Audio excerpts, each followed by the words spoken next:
नमस्कार मंडळी, आज आपण पुन्हा एकदा वाचन गप्पांमध्ये भेटतोय. आजूबाजूला बाग आहे आणि हवेच्या संगीताचा सुंदर असा राग आहे.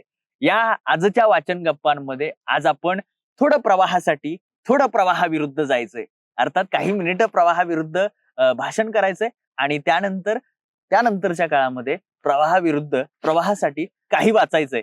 तर ते काय वाचायचंय हे मी आज तुम्हाला या माध्यमातून सांगणार आहे. जे मीही वाचेन, तुम्हीही वाचा, आपण सगळेजण वाचू आणि त्याच्यावरती सातत्याने चर्चा करत राहू.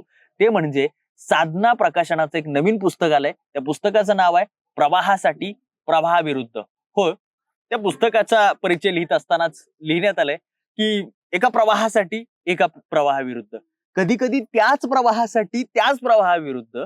पण या ठिकाणी विरोधाला विरोध अशा पद्धतीची भावना नाही आहे, तर एक रचनात्मक काम, एक रचनात्मक काही दृष्टिकोन त्यामध्ये अपेक्षित आहे.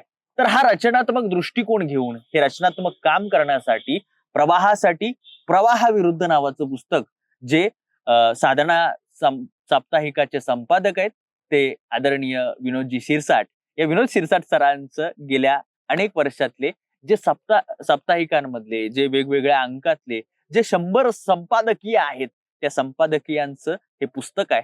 अत्यंत सुंदर पद्धतीनं त्याची बांधणी आहे, अत्यंत सुंदर पद्धतीने त्याची मांडणी आहे. असं हे पुस्तक आपल्याला भेटत राहतं. तर या सगळे पुस्तक लिहित असताना त्यांचा दृष्टिकोन जो आहे, तो दृष्टिकोन त्याच्यामध्ये आपल्याला दिसतो. पण तो दृष्टिकोन कसा तयार झाला हे समजण्यासाठी त्याचं परिशिष्ट वाचणं फार महत्वाचं आहे. आणि हे प्रत्येक वाचकानं आपला दृष्टिकोन तयार.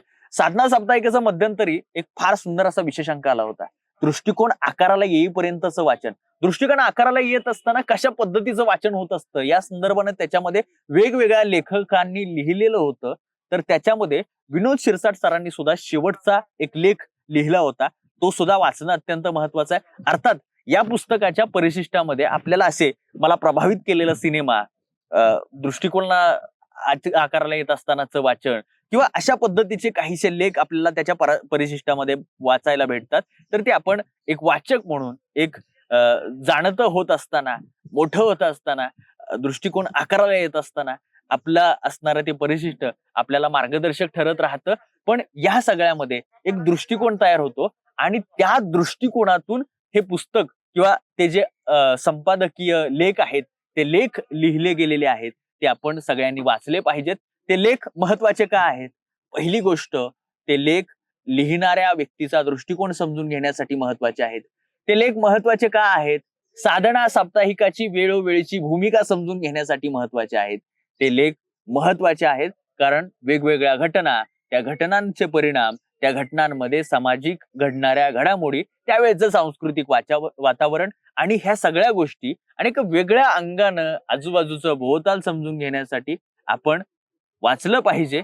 यासाठी वाचलं पाहिजे, प्रवाह समजून घेण्यासाठी वाचलं पाहिजे, प्रवाहासाठी वाचलं पाहिजे आणि प्रवाहाविरुद्ध भूमिका घेण्याआधी त्याचं कारण तयार करण्यासाठी, कारण आपल्याला समजण्यासाठी, त्याचबरोबर आपला दृष्टिकोन आकारायला येण्यासाठी वाचायला हवं. वाचताय ना? वाचलंच पाहिजे. प्रवाहासाठी प्रवाहाविरुद्ध. धन्यवाद.